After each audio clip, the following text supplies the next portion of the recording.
মুরগির ঘরের মতো জায়গায় আটক করে রেখে দিয়েছে, সে জানেও না যে কোথায় আছে। এর চাইতে অপরাধ দুনিয়ায় আর কি হতে পারে?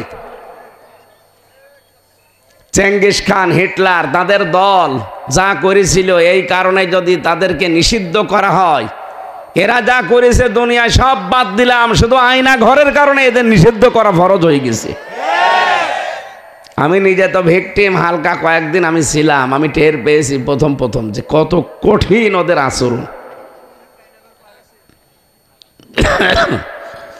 এখন যে এই চেয়ারটা আবিষ্কার করেছে, ওটা তো ইলেকট্রিক শর্ট দেয় কারেন্টের, আর আমি রিমান্ডে দেখেছিলাম শর্ট দেওয়া না, ওটা ঘোরে। ওই শক দিলে তো মানুষ এভাবে কাঁপে, মাথা শরীর মিলে কাঁপে, আর ওই শটে পুরা শরীর ঘোরে। আপনার হাত আর পা ক্লিপ দিয়ে আটকিয়ে দেবে, গলাটা ক্লিপ দিয়ে আটকিয়ে দেবে। একটা সুইচ দেবে, এক টিপে 1 মিনিটে আপনি 120 বার ঘুরবেন। 1 মিনিট পরে মনে হবে যে আমি 3-4টে দুনিয়া দেখতে পাচ্ছি। আপনি টের পাচ্ছেন? বলতেই যদি এরকম গা শিউরে ওঠে আমার, এটা হয়েছে আমার উপরে। আপনি বলেন তো কত কঠিন ছিল ওই মুহূর্তটা। আপনার জীবনে যদি এরকম 5 দিন 10 দিন না, যদি একদিনও আপনি পার করতেন, জীবনেও কোনো জালেমের পক্ষে সাফাই গেতেন না। আপনি পারবেন ওইরকম 3.5 হাত ঘর, এদিকে 1.5 হাত, 5 দিন থাকতে পারবেন বিনা সব কিছু বিচ্ছিন্ন করে? 24 ঘন্টা পড়ে থাকবেন? আপনার শুনতে সহজ মনে হলো, বিষয়টা অত সহজ না। আমরা এই যে যারা আছে, এই মুরব্বী সহ আমরা জেলে ছিলাম, তারপরও আমাদেরকে তো 24 ঘন্টা তালা লাগিয়ে রাখতো। ওনারা ছাড়া ছিল। জেলখানা তো আর মন মতো চলা যায় না। মন মতো চলা যায়? যা বলবে ওরা তাই করা লাগে। আমাদের যোগাযোগ বিচ্ছিন্ন করে রেখেছিল। তারপরও কারারক্ষীদের মাধ্যমে বিভিন্ন কায়দায় তো মাঝে মাঝে খবর পেতাম। এত কঠিন সময় গেছে, মনে হচ্ছে একদিন যায় 1 বছর হয়।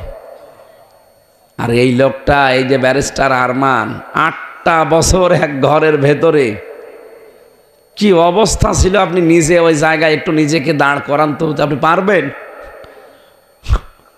8টা বছর এক ঘরের ভেতরে কাটিয়ে দিয়েছে। ও কোথায় আছে নিজে জানেও না, এমনকি নিজের নাম ভুলে গিয়েছিল। আমার নাম যে আরমান আমি ভুলে গেছি, কারণ 8 বছরে আমাকে কেউ ডাকে না। আমার নাম যে আরমান, কেউ আমাকে ডাকে না।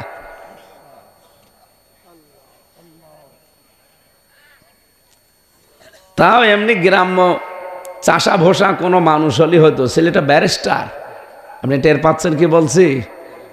এই কঠিন পরিস্থিতি যে মানুষগুলো তৈরি করলো, এই হিংসার কারণে। কিসের কারণে? যার যার উপরে তার হিংসা ছিল, রাগ ছিল, ঠিক তারই নষ্ট করে দিয়েছে। এই জন্য সরঞ্জিৎ বাবু বলেছিল, বাঘে ধরলে ছাড়ে, ও হাসিনা ধরলে ছাড়ে না। আসলেও তাই, যারে ধরেছে তার শেষ। এই জন্যে শবে বরাত বলেন, নিসফে শাবান বলেন, যত গুরুত্বপূর্ণ রাত বলেন, আপনার মাপ নেই যদি আপনার হিংসা ভেতর থেকে দূর না হয়।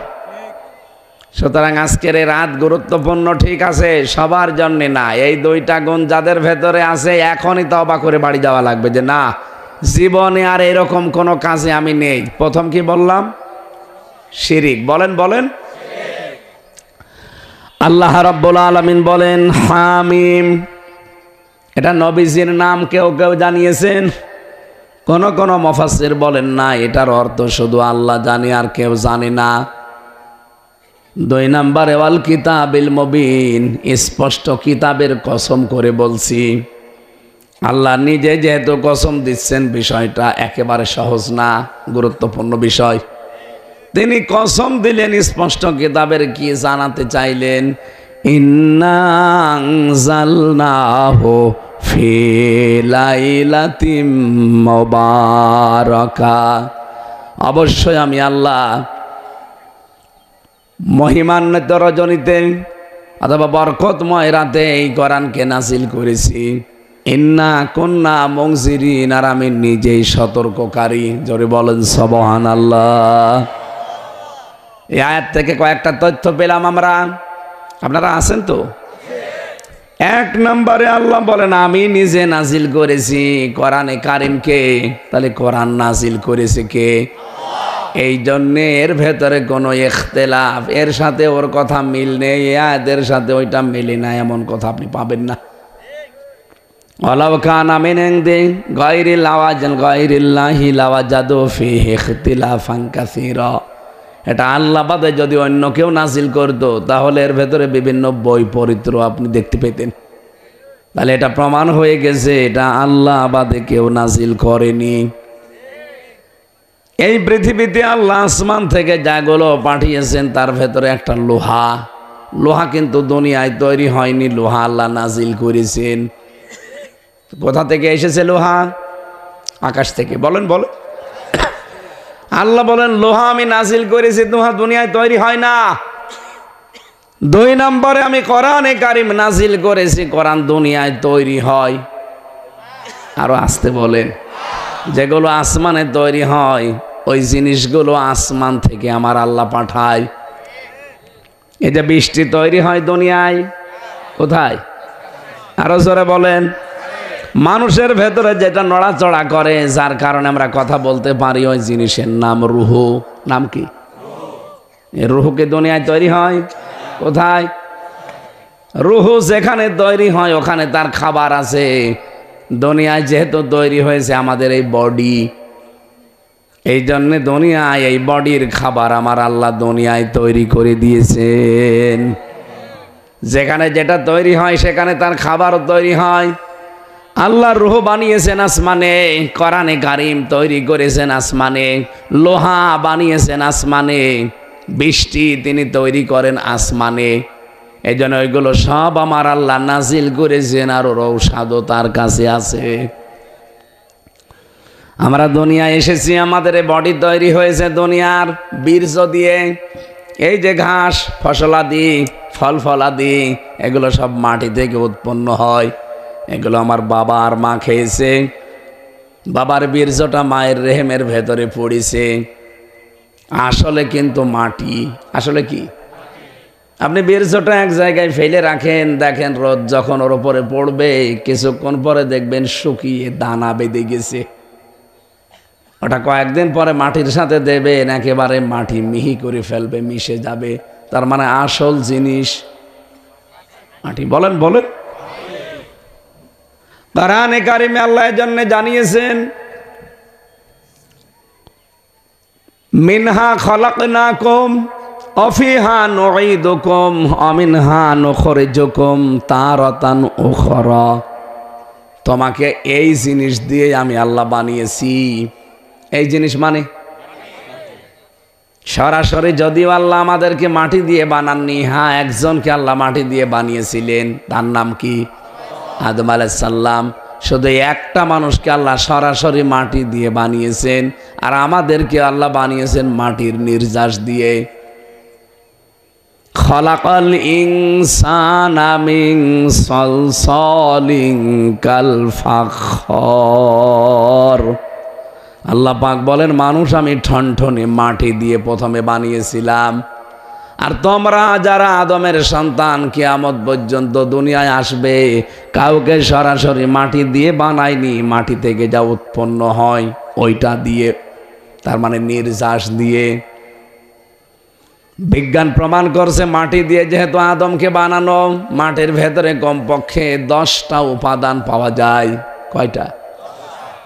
আপনি আমাদের শরীরের ভেতরে এখন আপনি মেরে ফেলেন, আমাকে কোনো মেশিনের ভেতরে শুকিয়ে ফেলেন, দেখবেন 10টা জিনিস একটা একটা করে বের হবে। এই মাটি এখান থেকে তুলে নিয়ে যান গাজীপুরের মৃত্তিকা গবেষণাগার আছে, মাটি গবেষণা করে, ওখানে নিয়ে আপনি পরীক্ষা করবেন, দেখবেন 10টা জিনিস একটা একটা করে বের হয়ে চলে আসবে। এ মাটির ভেতরে আছে silicon, iron, magnesium, potassium, oxygen, hydrogen, nitrogen. 10টা জিনিস আল্লাহ এক জায়গায় করে মাটি বানিয়েছেন। রব্বুল আলামিন বলেন মানুষকে আমি আল্লাহ মাটির নির্যাস দিয়ে তৈরি করলাম, এরপরে দুনিয়ার এই ময়দানে নিয়ে আসলাম। বাবা মায়ের দায়িত্ব শুধু ছিল বিছানায় থাকা, বাকি তারা কিছুই করেনি। ওই বীর্যটা থেকে শুরু করে হামজা পর্যন্ত আমি আল্লাহ নিজে বানিয়েছি। আর কারো কি কোনো ভূমিকা আছে? না। বাবা তো বীর্যটা ফেলেই দিয়েছিল। ওইটা যদি আমার আল্লাহ নষ্ট করে দিতেন, কিয়ামত পর্যন্ত দুনিয়ায় আপনি আসতে পারতেন। তা আপনি কি নিয়ে মাস্তানি করেন? কি নিয়ে আপনার এত অহংকার?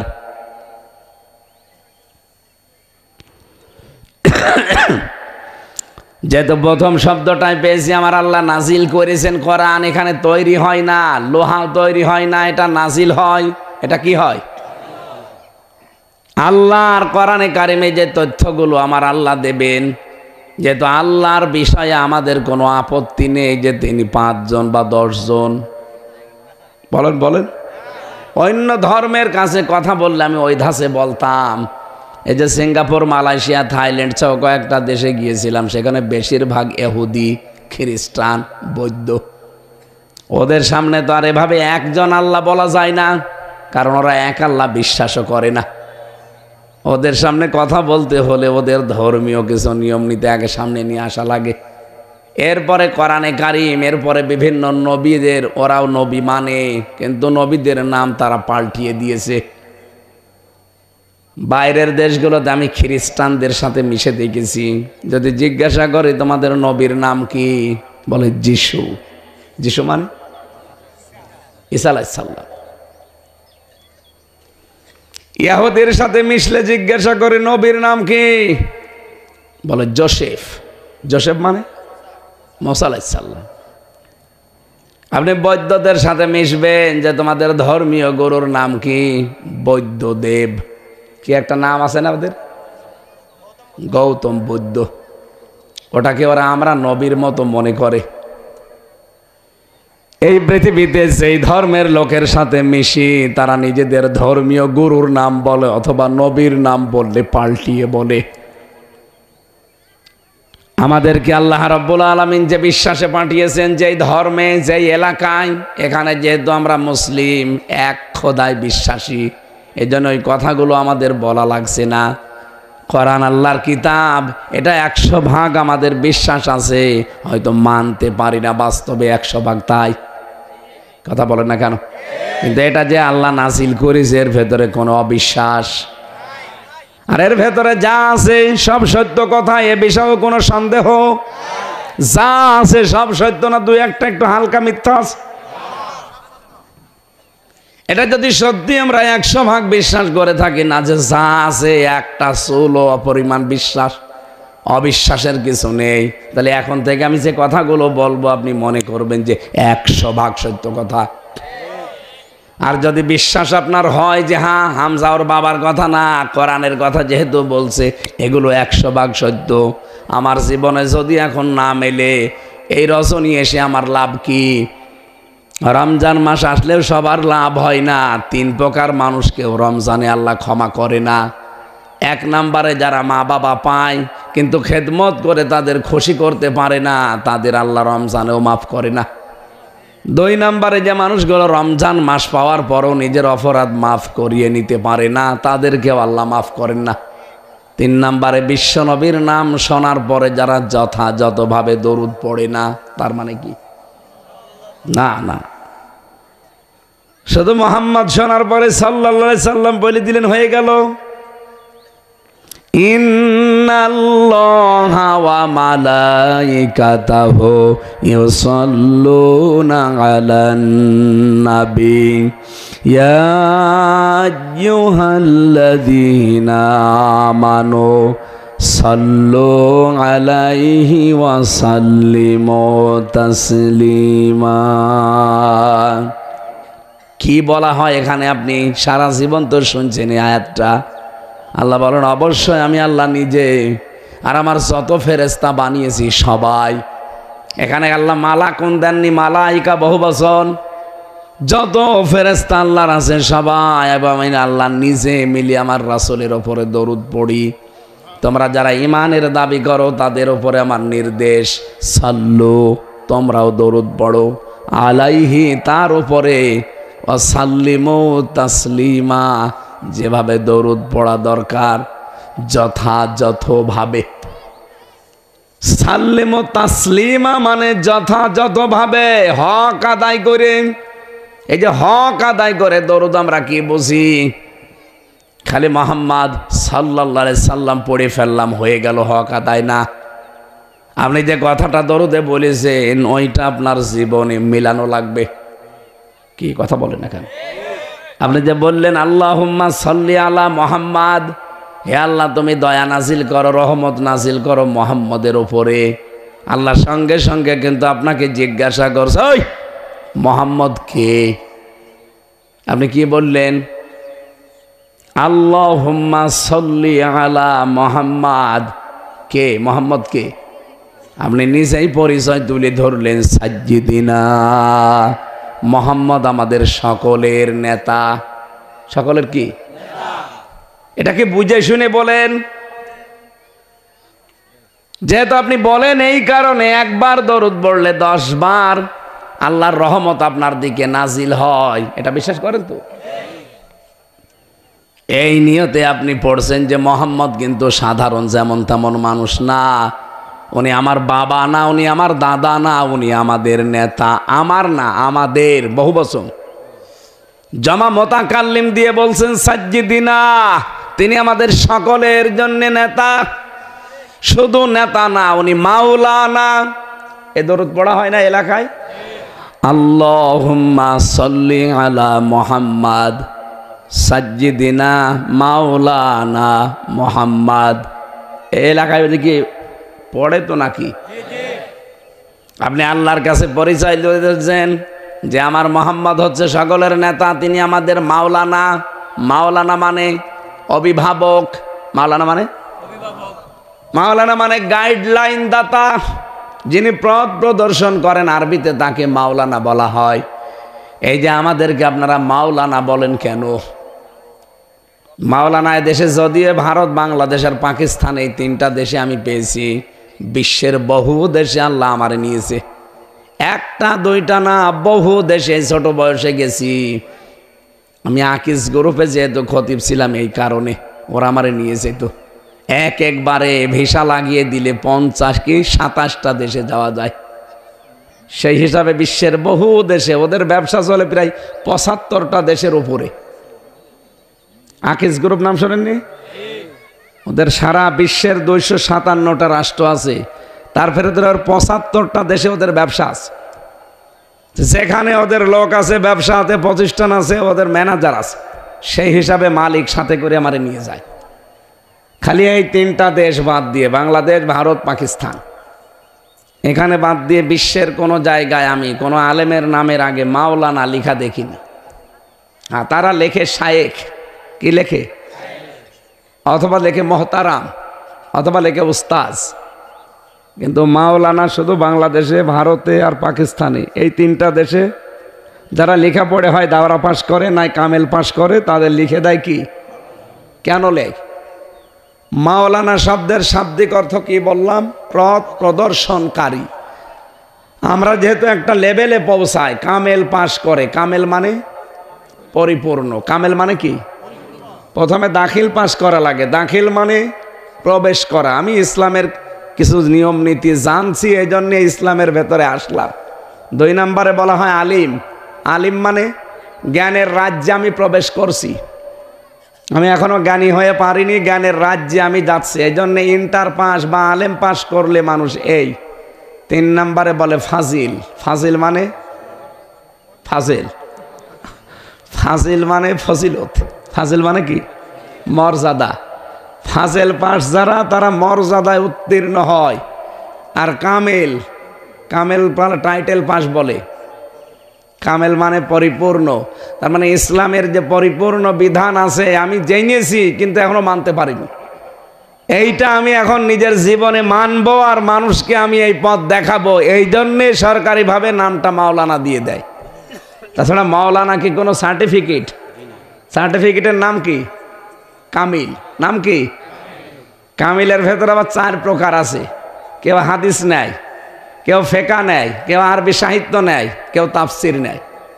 আমি পড়েছিলাম ফেকা নিয়ে, এই জন্য আমার মুফতি লেখে।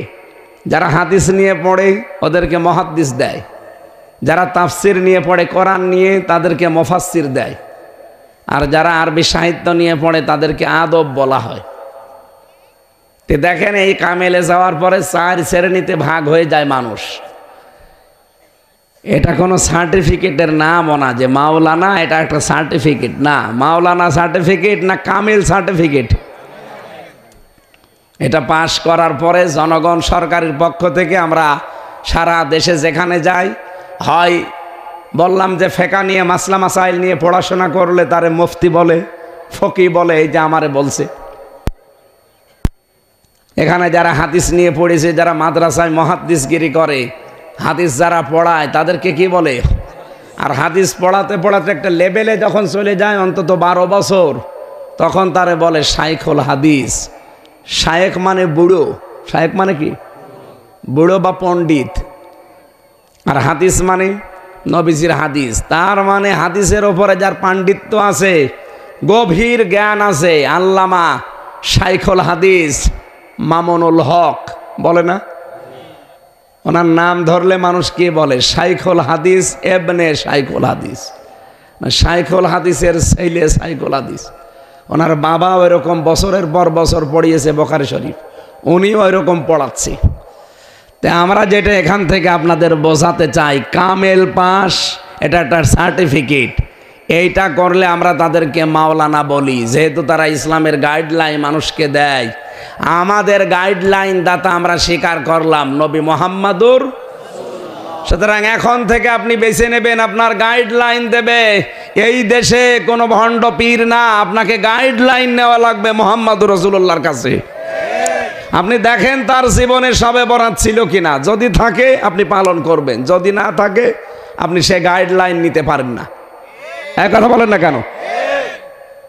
হযরতে আয়েশা থেকে বর্ণিত, তিনি বলেন, গভীর রজনীতে দেখলাম নবীজি আমার পাশে নেই।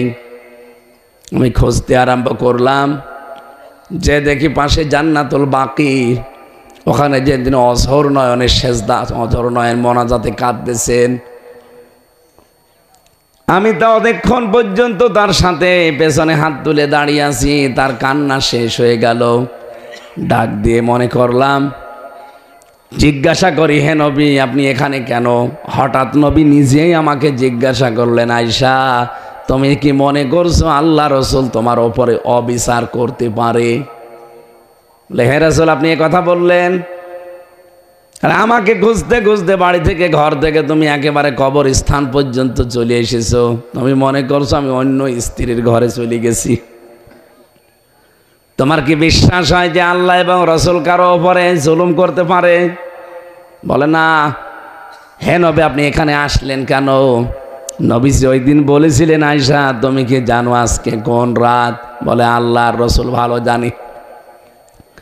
নবীজি ওই দিন বললেন, এটা লাইলাতুন নিসফে মিন শাবান, শাবান মাসের মধ্য রজনী। আল্লাহ রাব্বুল আলামিন এই রজনীতে তার সৃষ্টি জগতের প্রতি বিশেষ নজর দেন।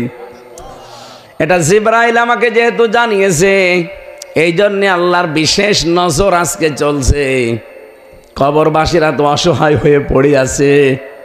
নবীজি বলেন, একটা মানুষ কবরে চলে গেলে সে যেন সাগরের মাঝখানে পড়ে থাকে। সাগরের মাঝে যদি নৌকা, ট্রলার, লঞ্চ ডুবে যায়, একটা যদি তক্তা হাতে পায় তাও সেইটাই বুকের ভেতরে নিয়ে ভাসতে থাকে। একটা মানুষ কবরে গেলে মানুষটা যেন সাগরের ভেতরে নৌকাবিহীন পড়ে আছে। একটা গাছের পাতাও যদি পায় সেইটাও সে আটকিয়ে ধরে বাঁচতে চায়, ভাসতে চায়। এই পৃথিবীর ময়দান থেকে যারা বিদায় নিয়ে কবরে আছে, আমরা যদি এখন তাদের জন্য অন্তত আল্লাহর কাছে মাগফিরাত কামনা করি, মহান আল্লাহর সাগরে যে লোকটা একটা তক্তা পেয়েছে, ওর কবরের ভেতরে এরকম একটা কিছু পৌঁছিয়ে দেবে। এই জন্য আজকে এদের জন্য আমি একটু মোনাজাতে কাঁদছি। ও আয়েশা, বনি কেলাব গোত্রের যত ছাগল আছে, বকরি আছে, তাদের শরীরে পশম আছে। এই পশম পরিমাণে অপরাধ নিয়ে যদি কোনো মানুষ আজকে কান্নাকাটি করে, আল্লাহ তারে মাফ করে দেবে। ওই দিনই নবীজি কিন্তু ওই দুইটা কথা বলেছিলেন। এক নম্বরে আল্লাহ শুধু মাফ করবে না আজকের রাতে যারা শিরিক করে, কি করে আরো জোরে, দুই নম্বরে যারা হিংসুক, বিদ্বেষ প্রতি। ও বাংলার মুসলমানেরা, নারী পুরুষ যারাই শুনছেন, আমি আপনাকে বাঁচাতে চাই। আজকে থেকেই শিরিক মুক্ত জীবন না গঠন করলে সবে বরাত মাঠে মারা যাবে। কথা বলেন না কেন? আমি এক কথায় জবাব দেই, শিরিক কি বললাম? শিরিক কি? এটা শিরিকের বহু প্রকার পেয়েছি আমি তাফসিরে। শিরিক বিল জাত, শিরিক বিল সিফাত, শিরিক বিল ইখতিয়ার, শিরিক বিল হুকুক। এটা আবার ভাগ ভাগ ভাগ ভাগ করলে 120 প্রকার হয়। আমি নিজে তাফসিরে 120 প্রকার পেয়েছি। এক কথায় সব কিছু সামারাইজ করে ওই যে এক কথায় জবাব দেয় না, এরকম বাক্য শোনেননি? এক কথায় জবাব হচ্ছে আল্লাহ যেটা পারে ওইটা অন্য কেউ পারে, এই বিশ্বাস করার নাম শিরিক। কথা বোঝেন? আল্লাহ যেটা পারে ওইটা অন্য কেউ পারে, এই বিশ্বাস করার নাম। এবার রাজনীতি মনে না করে বাস্তবতায় বোঝেন। এই যে কোরআন শরীফ, আল্লাহর কসম আমি মাথার উপরে নিয়ে বলছি, আপনাকে আমি বাঁচাতে চাই। আমি দেখতে পাচ্ছি এই সবে কদরে আপনি নামাজ পড়বেন, আপনি জিকির করবেন, কান্নাকাটি করবেন, কিন্তু মাঠে মারা যাবে, কিছুই হবে না যদি আপনি মুশরিক হয়ে থাকেন। এক কথা বলছেন না কেন? যেহেতু শিরিক আছে, আর শিরিক করলে সে মুশরিক। আপনার 80 বছর বয়স, তাতে কি হয়েছে? 80 বছরে দাড়ি পাকা মানুষ যদি হাঁ করে কান্নাকাটি করে, জীবনও মাফ হবে না যদি আপনার শিরিক থাকে। কি কথা বলে না কেন? এই জন্য শিরিক যেন না থাকে, ভালো করে খেয়াল করেন। আমি আবার বলছি, আল্লাহ যেটা পারে ওইটা অন্য কেউ পারে, এই বিশ্বাস করার নাম। এদেশে বহু মানুষের ভেতরে বিশ্বাস আছে আল্লাহ যেটা পারে ওইটা অন্য কেউ পারে, বিশ্বাস তারা করে না। মানে আমি এবার একটা কথা বলবো, আপনি কি নিজের দিকে টেনে নেবেন না সংশোধন হবেন? এই জমিন আমার আল্লাহ বানিয়েছে, এটা বিশ্বাস করেন? আমি তো আগেই বললাম, কোরআনে আল্লাহ যা দিয়েছে একটা কথাও মিথ্যা নেই, সন্দেহ। তাহলে লিল্লাহি মা ফিস সামাওয়াতি ওয়া মা ফিল আরদ, এই আসমান জমিন সব কার? লাহু মুলকুস সামাওয়াতি ওয়াল আরদ, আসমান জমিনের রাজত্ব কার? এখানে ক্ষমতায় একচ্ছত্রভাবে চলে কার? আমাদের কিছুই চলে না, কারণ আমাদের 3.5 হাত বডিও আমার কথা শোনে না, আপনার নাকও আপনার কথা শোনে না। আপনি যদি টয়লেটে বসে বলেন আমি কিন্তু অফিসার র্যাবের, আমি নাক ধরবো না, গন্ধ যেন না আসে, নাক বলবে বেটা আগে আমার চেপে ধর। কথা বলে না কেন?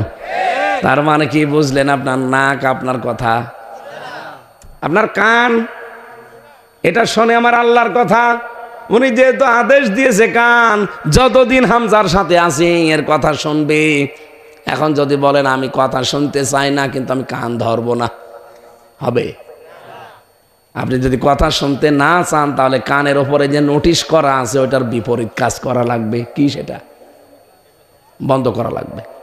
এই যে এখন আমি কিছু শুনতে পাচ্ছি না, আপনি আমার গালি দিলেও শুনতে পাচ্ছি না, কারণ কানের বিপরীত কাজ করে ফেলেছি। কি? আমি মুখ দিয়ে কথা বলতে বলতে এখন যদি মনে মনে করি না আমি কথা বলবো না, এই মুখ তুই যেন নড়াচড়া করবে না, এদিকে মুখ নড়ছে, তার মানে কারো উপরে আপনার কোনো কন্ট্রোল। এমনকি আপনাকে আল্লাহ যদি টাইট করতে চায় যে ওর একটু টাইট দেব, আল্লাহর কিন্তু কোনো সৈন্য বাহিনী পাঠানো লাগবে না, শুধুমাত্র 2 বার পায়খানা আর 3 বার বমি। এই কথা বলছে না কেন? তাড়াতাড়ি ধর ধর কর, কোথায় নিয়ে যাবেন? মতলবে নিয়ে চল। পড়ে আছেন, স্যালাইন দেওয়া। বসে জিজ্ঞাসা করছে, ও গো তোমার কি হয়ে গেল? বলছে, ও মা আমি মনে হয় বাঁচবো না। 2 বার পায়খানা 3 বার বমিতে বউকে মা বলে ফেলেন, আর আপনি মস্তানি করেন। বিজ্ঞান প্রমাণ করছে আমাদের শরীরের ভেতরে রক্তে 5 প্রকার ক্যান্সার হয়। কত? এই 3.5 হাত বডির ভেতরে এখন 5.5 কেজি রক্ত আছে। এটা 280 মাইল বেগে রক্ত চলছে, একেবারে মাথার তালু থেকে পা পর্যন্ত 280 মাইল বেগে চলাচল করছে রক্তগুলো। এর ভেতরে আমার আল্লাহ যদি 5 প্রকারের 1 প্রকার ক্যান্সার লাগিয়ে দেয়, 14 বংশ বিক্রি করে একটা ঔষধের পয়সা হবে না, আর আপনি মস্তানি করেন। আমি তো মাঝে মাঝে একা থাকলে ভাবি যে আল্লাহ মানুষ মস্তানি করে কি নিয়ে, ওর তো কোনো কিছু আন্ডারে নেই, সব তো তোমার আন্ডারে। এই জন্য আল্লাহ জানিয়েছেন আলা আলাহুল খালক ওয়াল আমর, এই জমিন আমি বানিয়েছি, এখানে বিধান চলবে কার? আরো জোরে বলেন, আরো জোরে। এই এদিকে তাকান। এই জমিন যেহেতু আল্লাহ বানিয়েছে, বিধান আল্লাহর চলবে। কি মনে হচ্ছে আপনার? রাজনীতি মনে করেন কোন কারণে আপনি? কেন অন্যদিকে টেনে নিয়ে যান? এ দোষ আপনার ভেতরে যা আছে আমি দেখতে পাচ্ছি। বাংলার বহু মানুষ আজ বিশ্বাস করে ক্ষমতার উৎস জনগণ, অথচ ক্ষমতার মালিক কে? আল্লাহ বলেন আলা আলাহুল খালক ওয়াল আমর, বানিয়েছি আমি, হুকুম চলবে আমার। সুতরাং আল্লাহর আইন বাদ দিয়ে মানুষের আইন যারা জমিনে প্রতিষ্ঠা করার জন্য দল করেন, ভোট করেন, রাজনীতি করেন, আপনি মুশরিক। বলেন, বাংলাদেশে এরকম মানুষ আছে না? অথচ এই মানুষগুলো আজকে মসজিদে যে বলবে আল্লাহ মাফ করে দিন, বলে না তুই তো মুশরিক, মাফ হবে না। এত সহজ ভাষায় বলার পরও মানুষ বোঝে না, বলে না উনি রাজনীতি করছে। শয়তান তোরে যেদিন ফেরেশতা বাঁশ দেবে ওই দিন টের পাবি। বলেন তো এর চাইতে সহজ করে আর কি বলা যায়? হ্যাঁ, আলা আলাহুল খালক ওয়াল আমর কোরআনে আপনি বললেন যে এর সন্দেহ নেই, কোরআনে যা বলিস আল্লাহ সত্য বলিস। ওই আল্লাহর কথা সূরা আরাফের 54 নম্বর আয়াত, আমি বানিয়েছি আইন আমার চলবে। কেন আপনি অন্যের আইন এখানে প্রতিষ্ঠা করতে চান? বলেন, আপনি তো মুশরিক। আল্লাহ যেটা পারে ওইটা অন্য কেউ পারে না। আইন বানাতে পারে কে? আল্লাহ। সুতরাং অন্য কেউ পারে না এটা, যারা বানাবে তারা মুশরিক। আর ওই মুশরিক হয়ে আপনি নিজে এখন সবে বরাতে যে বলবেন আল্লাহ আমার ভুল হয়ে গেছে মাফ করে দিন, না, মন থেকে যদি ফিরে আসতে পারেন মাফ হবে এই রাতে। আর যদি লোক দেখানোর জন্য যান, আবার সকালবেলা বাবা শাহজালাল সব হালাল। আপনি ইয়ার কি করার কারণে আপনার কিন্তু খবর আছে সামনে, এমন বিপদে আল্লাহ ফেলে দেবে। আমার কথা না বোঝার ভান করে আছেন কারা? হাত তোলেন তো। আলহামদুলিল্লাহ, এ মাহফিল সাকসেস। যে কয়টা মানুষ এসেছে, আর যেহেতু রেকর্ড হচ্ছে, তাম বাংলাদেশের মানুষ যদি এভাবে আপনাদের মতো বুঝে ফেলে, তে এই দেশে ইসলাম কায়েম হতে আর কয়দিন লাগার কথা? বলেন, সবাই বুঝেছেন না যে মুশরিক কারে বলে? আর যদি একেবারেই না বোঝার ভান করে বসে থাকেন, এদিকে আসেন, কানের নিচে এমন জোরে দেব আপনি সব বুঝে ফেলবেন।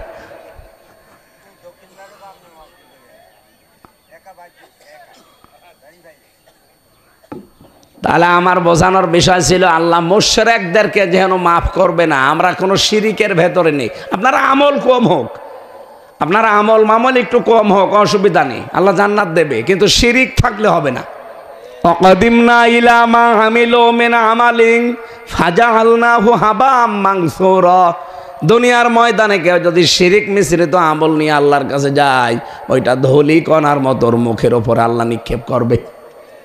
ইন্নাহু মাই ইউশরিক বিল্লাহি ফাকাদ হারামাল্লাহু আলাইহিল জান্নাহ। কোন মানুষ যদি শিরিক করে, আল্লাহ বলেন কিয়ামতের দিন ওরে আমি আল্লাহ জান্নাত হারাম করে দেব। মাওয়াহুন নার, তার স্থান হবে জাহান্নামের আগুন। আমালিজ জালিমিনা মিন আনসার, এদের জন্য কোনো সাহায্যকারীও থাকবে না। বলেন নাউজুবিল্লাহ। এজন্য আজকে থেকে এখনই আমরা পবিত্র হব শিরিক থেকে। জীবন চলে যাক, শিরিক করব। হযরত লোকমানের নাম শুনেছেন আপনারা? এই লোকটা এত কালো ছিল, হাড়ির তলা দেখেছেন, এর চাইতেও কালো। তো চেহারার যে বর্ণনা আমি তাফসিরে পড়েছি, ঠোঁট ছিল মোটা, এরপরে ঠোঁট ঝোলা। শরীরের যে বর্ণনা দিলাম, এ একবার দেখলে আর একবার দেখতে মন চাবে। ছাগলের কান কাটার মতো ছিল তার কান, চুলগুলো ছিল উস্কো খুস্কো। গরিব মানুষ তো, রাখাল ছিল, রাখাল। অথচ লোকটাকে আল্লাহ এত বেশি জ্ঞান দিয়েছিলেন, তার জ্ঞান দেওয়ার পেছনে তার কারণটা কি আমি পেয়েছি। তিনি তার সন্তানকে একবার ডাক দিয়ে বলেছিলেন, ইয়া বোনাইয়া লা তুশরিক বিল্লাহ, হে আমার সন্তান, তুমি যাই করো দুনিয়ায় শিরিক করবা না। ইন্না শিরকা লা যুলমুন আযীম, শিরিক হচ্ছে এই পৃথিবীতে বড় জুলুম। আল্লাহ রাব্বুল আলামিন হযরত লোকমানের এ কথাটা এত বেশি পছন্দ করেছিলেন, এত বেশি তার কাছে মনোপুত হয়েছিল। হযরত লোকমান তো তার ছেলেকে বলেছিলেন, আর আল্লাহ তামাম দুনিয়ার সব ছেলেকে বললেন, তোর মা বাবার সাথে তোর সম্পর্ক কিন্তু আমি আল্লাহর পরেই। হযরত লোকমান পরিচয় করিয়েছিলেন সন্তানকে কার সাথে? আর আল্লাহ নিজের সন্তানকে পরিচয় করাচ্ছেন তার মা বাবার সাথে। এই জন্য শিরিক থেকে যদি আমরা আমাদের সন্তান, আমাদের ছেলে মেয়ে, স্ত্রী পুত্র, আমাদের সমাজ, আমাদের দেশবাসীকে আমরা সতর্ক করি, বোঝাতে পারি, বিরত রাখতে পারি, আল্লাহ আমাদেরকেও লোকমানের মতো চিরন্তন করে দেবেন। এমনকি চিরন্তন যে জান্নাত, সে জান্নাতের অধিবাসী আমাদেরকে আল্লাহ বানাবেন। ইন্নাল্লাহা লা ইয়াগফিরু আন ইউশরাকা বিহি ওয়া ইয়াগফিরু মা দুনা যালিকা লিমান ইয়াশা। দুনিয়ার সব অপরাধ আমি আল্লাহ মাফ করে দিলেও দিতে পারি, কিন্তু শিরিক মাফ। আল্লাহ তুমি আমাদের বাঁচাও, বলে না আমিন। 2 নম্বরে যেহেতু আল্লাহ মাফ করবে না, কাদের? বিদ্বেষ পোষণকারী, হিংসুক। এত হিংসা মানুষের মনের ভেতরে, যা আমার হোক অন্যের যেন না হয়, এটার নাম কি? বলেন বলেন। আপনি কি করবেন দুনিয়ায় আপনার হয়ে অন্যের না হয়ে? কেন? আমার হচ্ছে হোক, ওরও যেন হয়, তাহলে আপনার আমল নষ্ট হবে না। আর আমারই হোক, ওর যেন না হয়, ওরটা যেন আরো নষ্ট হয়। এটা করলে আপনি যাই করছেন, নামাজ রোজা দান সাদকা সব ধ্বংস হয়ে যাবে। কাঠে আগুন লাগলে যেমন কাঠ পুড়ে শেষ হয়ে যায়, ভেতরে হিংসা থাকলে ঠিক ওইভাবে পুড়ে যায়। গল্প পড়েছিলাম, এত হিংসা একটা লোকের মনে। এই মাঠে চাষ করতে করতে একটা পাথর পেয়েছে, পাথরটা নিতে নিতে লিখেছে ঘষা। দৈত্য বের হয়ে বলছে, মালিক কি চান? কি চাই মানে? হ্যাঁ, আপনি যা চাবেন আপনাকে আমি তাই দেব, কিন্তু আপনাকে যা দেব আপনার পাশে যে থাকবে তার ওইটা ডবল হয়ে যাবে। বলছে আমার দরকার নেই। বাড়িতে যে পাথর রেখে দিয়েছে, স্ত্রীকে বলছে, শোনো, কুদরতের পাথর, জাদুর পাথর, এটা আশ্চর্য পাথর। আমি মাঠে গেলাম চাষ করতে, কিন্তু এই ঘষা যেন না লাগে।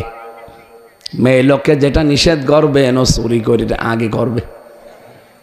যে স্বামী গেছে মাঠে, ও বলছে ঘষা যেন না লাগে, দিয়েছি এক ঘষা।